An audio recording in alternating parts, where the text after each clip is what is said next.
Welcome to doassignment-ca. Here's the problem. Solve each equation and check your solutions. Part A, 6 times m equals negative 54. Part B, n divided by 8 equals negative 3. Part C, negative 5 times p equals 35. Now let us work through the solution step by step. Each equation has a variable multiplied or divided by a number. To isolate the variable, we apply the inverse operation to both sides. Multiplication is undone by division, and division is undone by multiplication.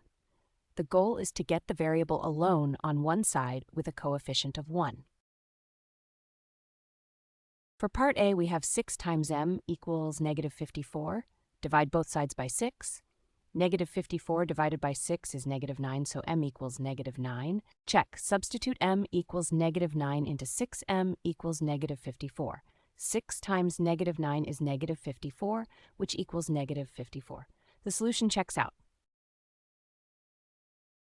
For part B, n divided by 8 equals negative 3. Multiply both sides by 8. Negative 3 times 8 is negative 24, so n equals negative 24. Check. Substitute n equals negative 24 into n over 8 equals negative 3.